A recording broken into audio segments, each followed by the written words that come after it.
And we are live. Excellent connection. Stream health is healthy. And all is good in the world. Nice. Cool. Okay, so welcome.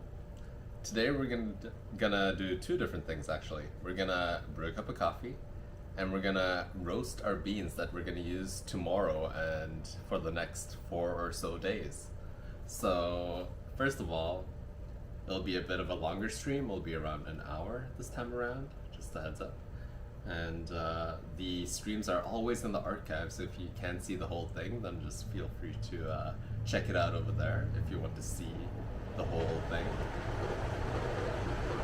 And yeah, let's just begin. So we're actually going back to these light roast beans over here, just because I don't have that many beans in my repertoire right now at this very moment, but we're gonna do something a bit different. So in the past, we were using the Kalita Wave to brew with it. This time around, we're gonna use the Clever Dripper.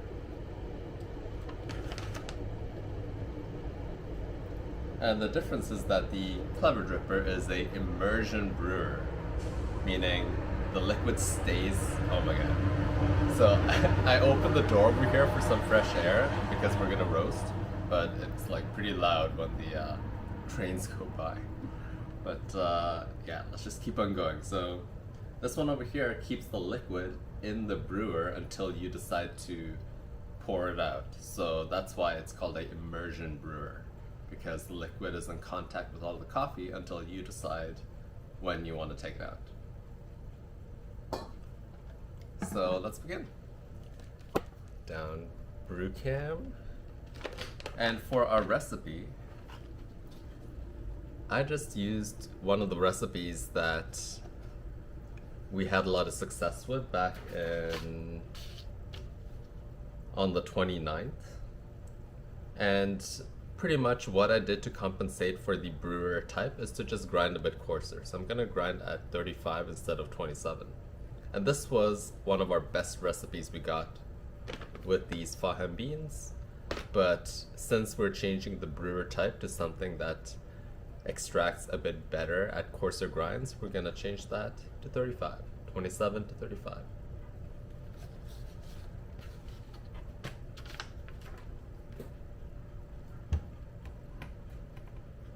Like so.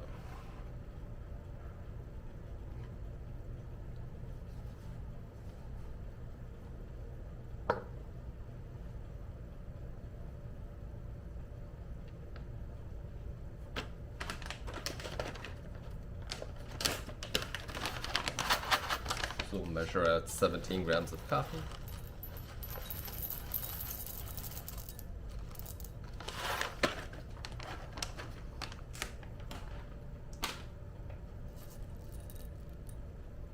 We'll grind those at a grind setting of 35.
Here we go, 17 grams.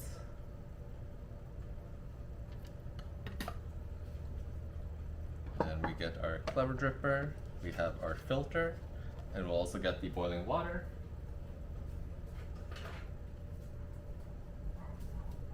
Right over here. So the way this filter works is that you need to fold the bottom part also the side part.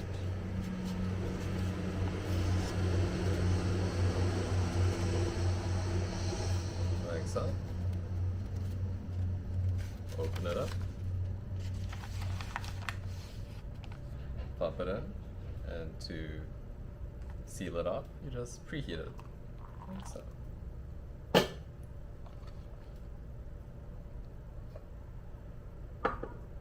And then to remove the water, you just place the brewer on top of a cup. It has this mini system that makes the water go out. So now that it's preheated, all we need to do is begin our brewing. So toss in the grinds.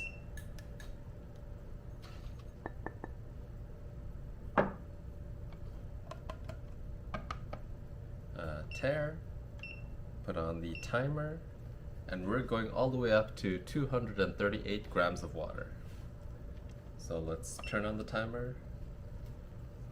And I'm not pouring with any technique. I'm just trying to saturate everything and pour as quickly as I can. 238. So. And just to make sure that everything is nice and mixed, I give it a quick stir. Like so. And now, the only variable that we need to determine is how long we want it to brew. So our normal brews with the Kalita wave, it took around 2.5 minutes. So we're gonna aim for something a bit longer, so 3 minutes-ish, just because we increased the grind size and that it's a immersion brewer, that it will benefit from those extra minutes in the brewer. So we're gonna wait 2 more minutes for that.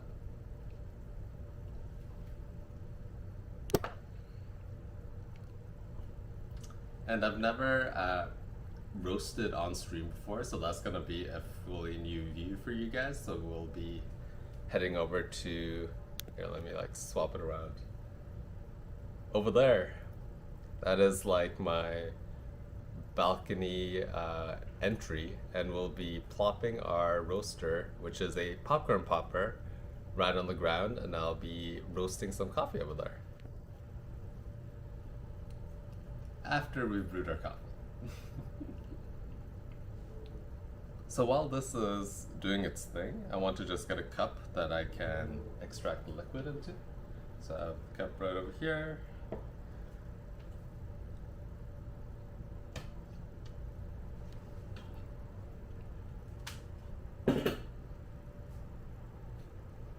And now it's at 2 minutes. And I would say if you're new to coffee and you've never seen a clever drip before, then think of it as a French press, but without the metal filters. So it uses a fabric filter instead.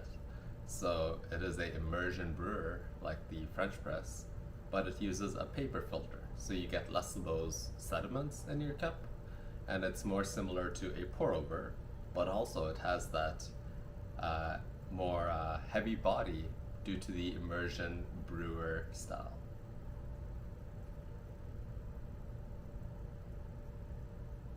Okay, so it's at 2 minutes and 46 seconds now. Let me lower this down. And all I do is I take the brewer. What I like to do is I like to give it a slight swirl, like so.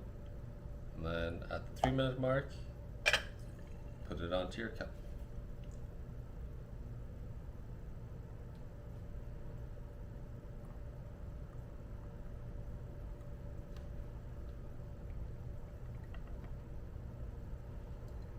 As you can see, the liquid is going through the filter.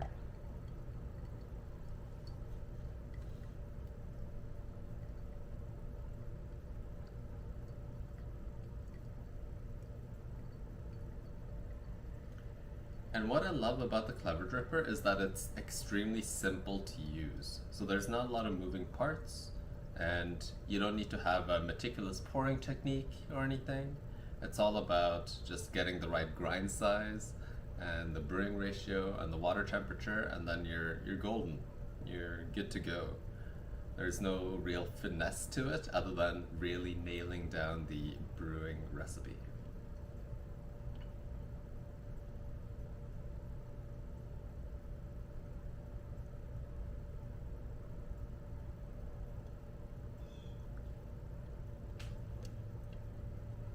Okay, so it's about to fully extract here. All the liquid has left, and the bed is nice and flat, as you can tell. Not too many grinds up top, which is great. And there we have our cup of coffee.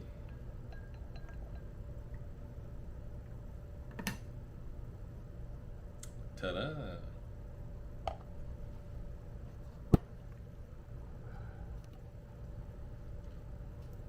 So I'm gonna take a sip, and then we're gonna move over to the roasting area and prepare that, because I think that will be the more interesting part of this live stream over here.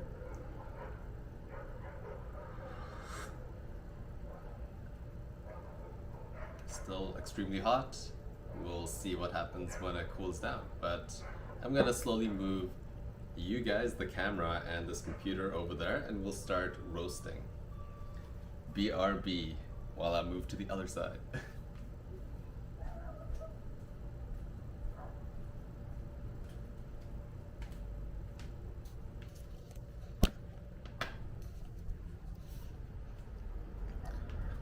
So, let's see.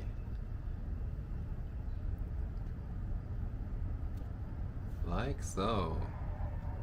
Actually, that's a bit high. Let's see if I can.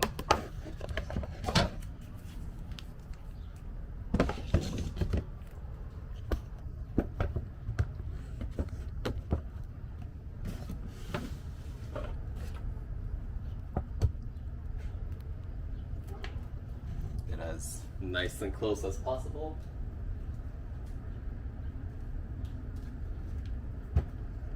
Maybe a bit higher. Like so. Oh yes, that's perfect.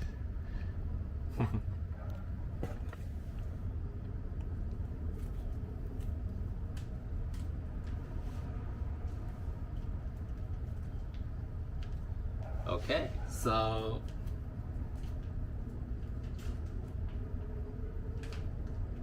this is what I'm gonna roast coffee with. It's a popcorn popper. It's pretty basic.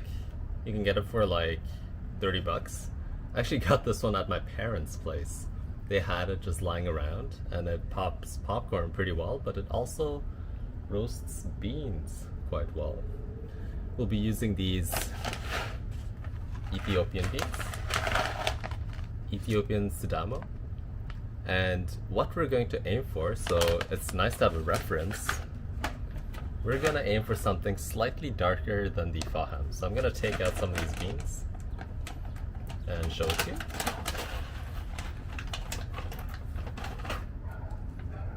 We're gonna aim for something slightly darker in roast color than this. So this is a light roast. I kind of want a light medium roast going here.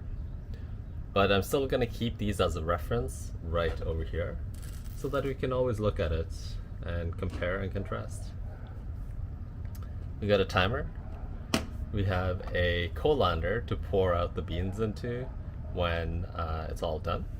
And we got a bar spoon, which is great to give it a stir in the early stages. And that's pretty much the roasting setup. So let's plug this bad boy in. And if you guys have any questions, feel free to ask. I am also looking at the chat on the side over here, and can court anything, hopefully. I think so. So, how do I determine how much coffee or green beans that I put in here? Well, it's kind of small in its chamber, so I've realized that I need to not use as much as I think, because then it starts overflowing when the beans expand. So the way that I kind of gauge it, I turn it on.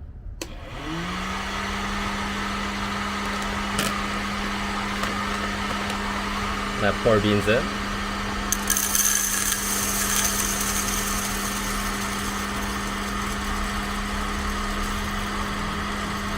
And when it kind of stops moving, so it's kind of slow right now, this is ideal. A bit more.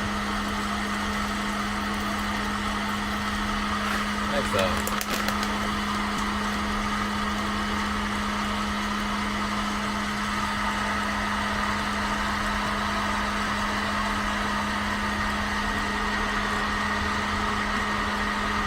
Timer's on. And we got the bean spinning.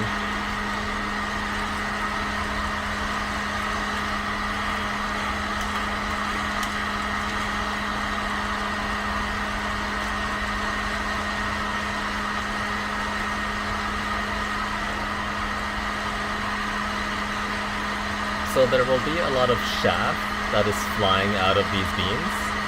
And this is just the husk of the coffee bean. So it's nice to do this kind of in a space that is open aired or outdoors. I'm doing it right outside between my balcony and apartment, so I can like easily sweep it and get fresh air.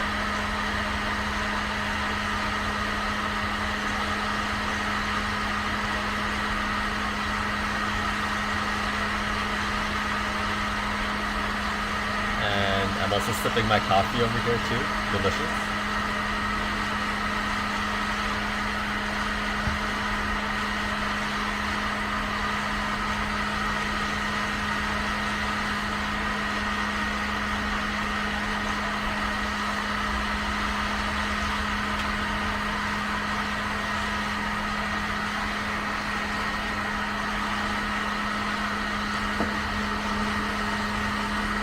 So I noticed that this angle that I'm using is kind of making the beans jump out. So what I'm gonna do is I'm gonna actually no. Then you can't see it. I'm gonna level it a bit more.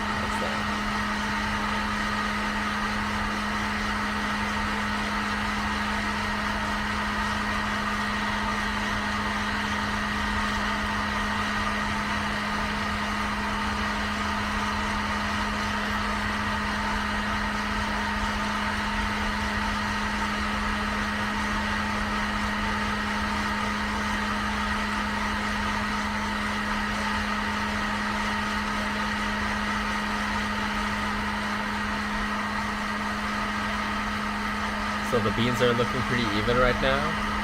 One thing that is a big downside of the popcorn popper is that there's only one heat setting, but that's just what we have to work with and make the best out of it. I also have a bread maker and heat gun setup, but I like using the popcorn popper much more for smaller batches like this. And recently, Sweet Maria's came out with a popcorn popper that has a variable temperature, which is really cool.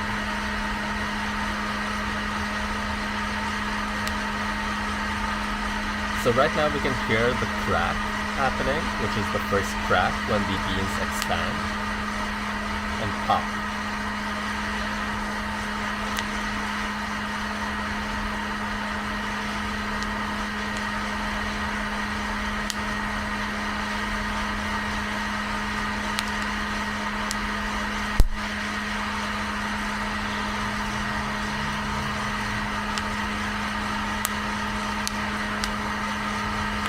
And the sound of this is very similar to like a quiet vacuum cleaner.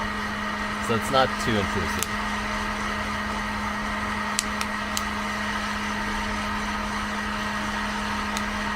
So looking at the color, I would say maybe like a minute more or so, and then we'll get something that is slightly darker than this.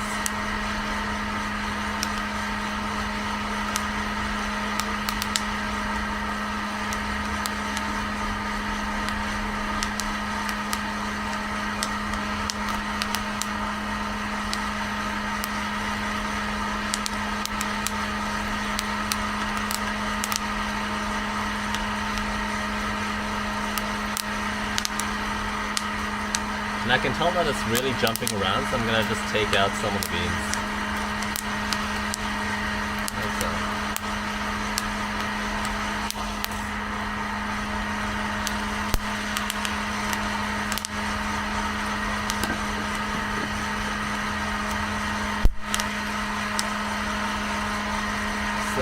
I'm kind of happy with the roast color right now, so I'm gonna turn it up.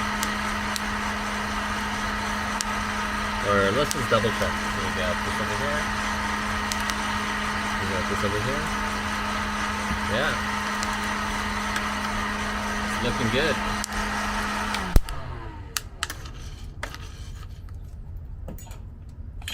So we take the beans.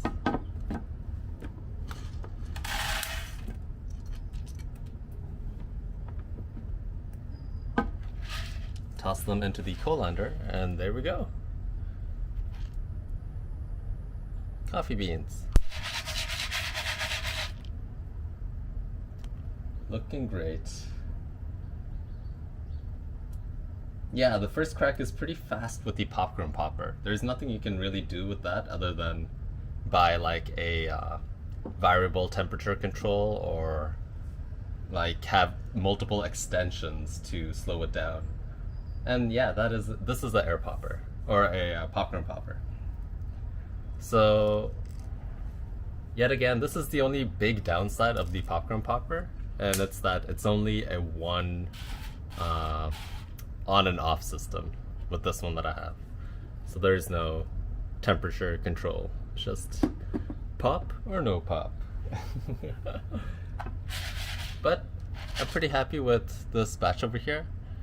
Minimal effort, it was around 5.5 minutes.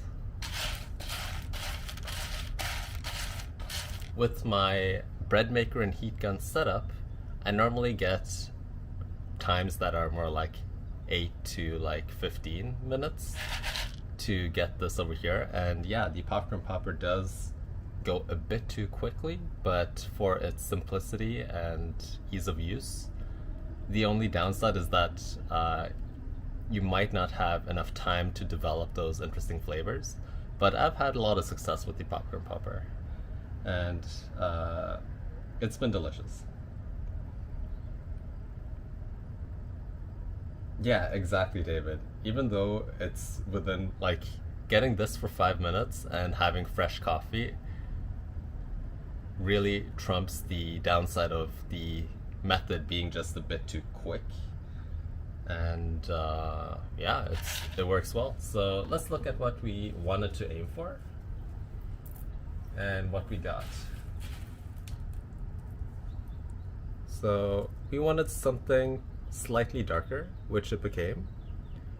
Ooh, these beans are hot. Here, I'm gonna use something else.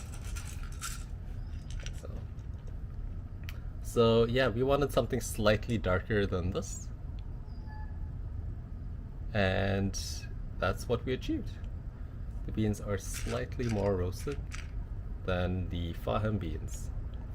And I'll be using these beans for the light roast osmotic flow testing, which will be fun and hopefully delicious. And just zooming out, here you can see like all the chaff, the coffee husk,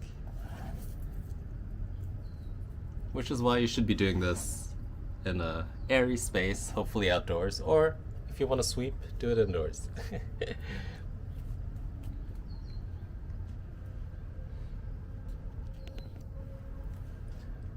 Let's see. So David asks, are there certain beans that have worked best with development? So I've actually had most success with dark roast beans, so Colombians, Brazilians, and Costa Ricans, and like beans that are meant to be a bit more of a darker roast with the popcorn popper. But to be honest, the control aspect is probably most important with lighter roast, because it's so nuanced and you need to be extremely quick and take them out in a very tight window. And when a popcorn popper gives it so much heat, what happens is that that window shrinks even further, and it becomes really hard to time it right when you want to remove it from the popcorn popper. So yeah, beans that are more suitable for darker roasts have worked the best with the popcorn popper.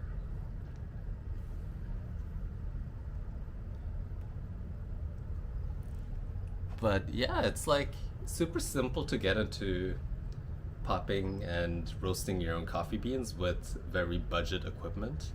I have a video on that, or actually three videos on that in my channel, and if you want to learn how to like just DIY roast some coffee at home, then totally check those out because it looks at the popcorn popper and also a bread maker and heat gun setup.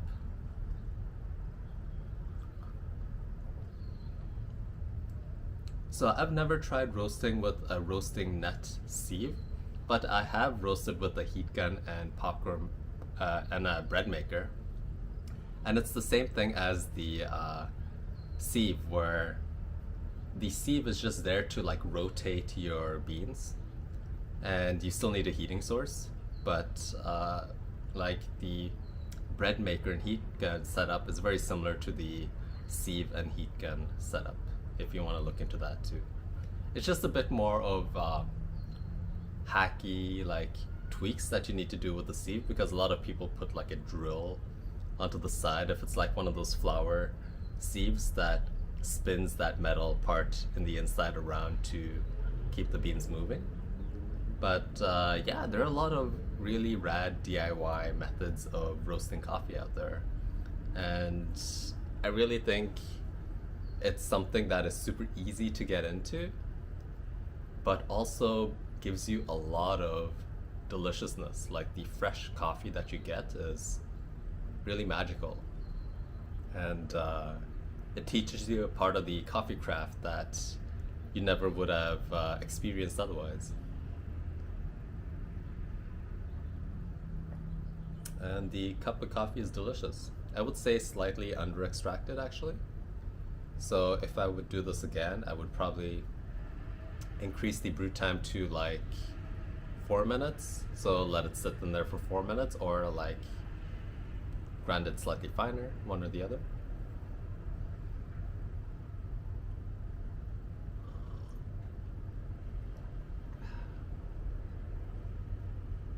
I got some S. Not sure what S is, but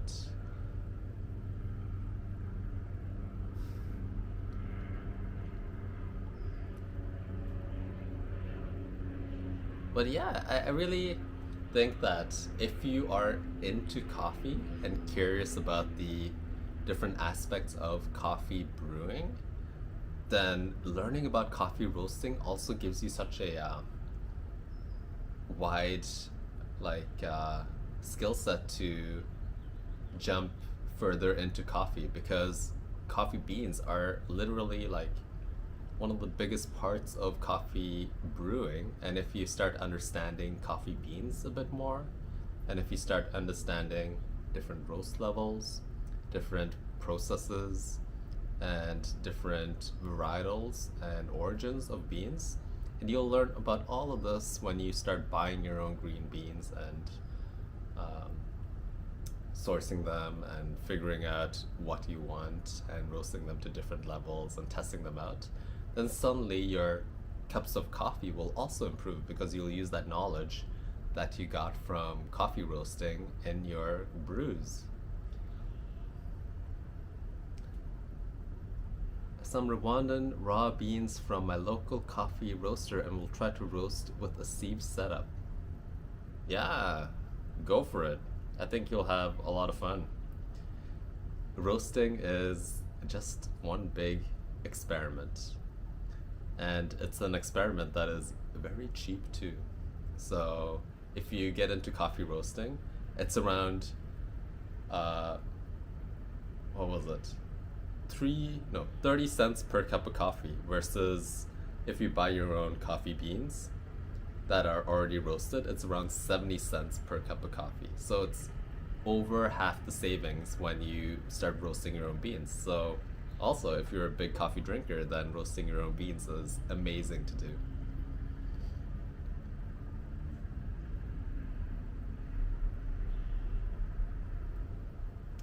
Yeah, David, I 100% agree that roasting can seem intimidating, but as you demonstrated in this video over here, it's pretty simple and straightforward, and something that people can do at home. And roasting at home versus local roasters, like home cooking versus going out ever so often. 100% agree. You won't get the high, same high amazing standard as a really top-notch roaster, but to be honest, what I've gotten in a lot of my roasts trump a lot of the beans that I've gotten from different roasteries. So you will hone your craft and you'll make those dishes that you really enjoy at home, and you will drink those delicious dishes. So yeah, home cooking versus going to a restaurant is a great analogy there, where it's just a bit more raw on the edges, but you know what? It's still delicious food, or in this case, roasted beans. And I think the charm of it is that you get to drink the beans that you've roasted. That is like really satisfying. Just like how cooking a really good home meal is really satisfying. But yeah, next time I'll probably do a bread maker and heat gun setup when I do a roasting, just to showcase the variety that's out there. And we'll see how that goes. But yet again, I love the popcorn popper just because it's so easy. Like, I just bust it out and it's like 5 minutes done, and I got beans for the next 4 or 5 days.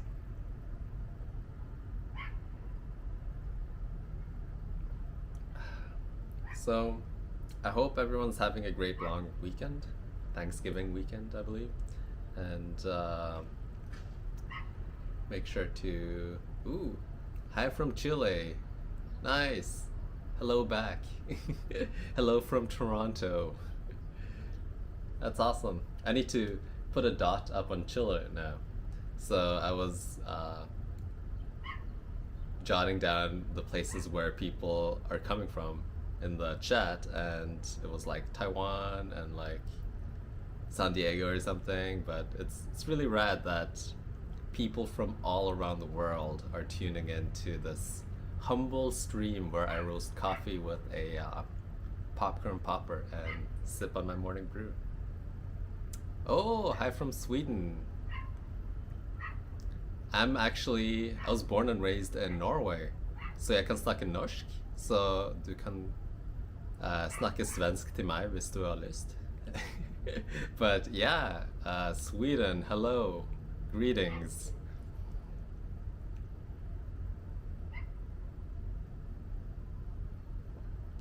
But yeah, it's really rad to, the more that I realize it, like live streaming and just putting yourself out there, it's great to have this connection over here with my viewers, and I love just chatting with people. It's awesome.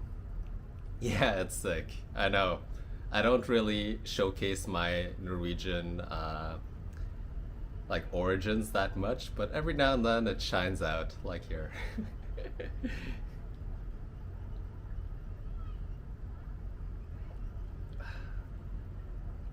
And yeah, it's just so amazing. And this YouTube journey has also given me a lot of things to think about, because I love just helping a lot of people with their brewing woes, and I really love coffee, and why not just marry like the teaching of coffee and sharing my knowledge with everyone out there, and really just help people brew better cups of coffee, you know. How come you live in Toronto? Well, so I was born and raised in Norway, and I lived there for 14 years. And we decided to move over to Canada because we wanted to spend more time with our extended family. So our grandparents aren't getting any younger, and we were the only ones in Oslo that were kind of like the outliers. So moving over to Canada, where most of our extended family lives, was the choice to maximize our time with our extended family. Do I have Instagram? I will follow. Yeah, it's also under Brewing Habits. So I haven't been posting a lot right now, but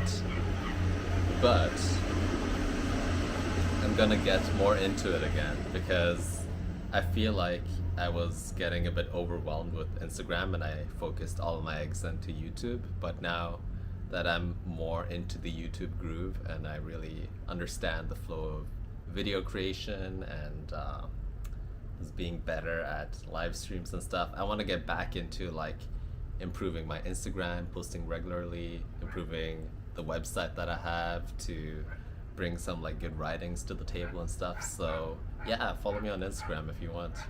Brewing Habits.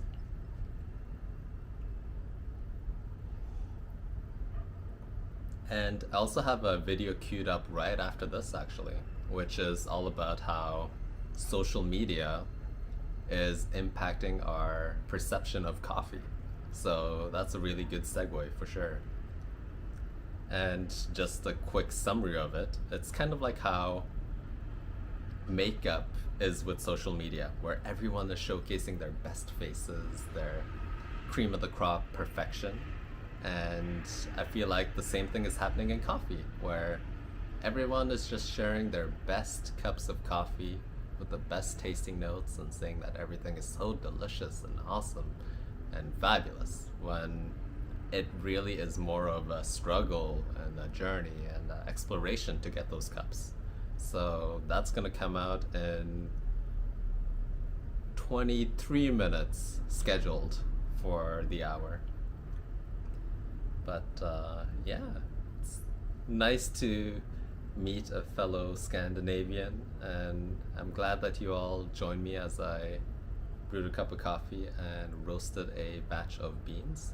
So tomorrow we're going to use the beans that we just roasted, and we're gonna try the osmotic flow with this lighter bean. And I'm actually kind of excited to test it out because so far the osmotic flow technique, the pour over technique, I've only tried it with dark roasts, and everything that I've seen online is only dark roast-esque with that technique.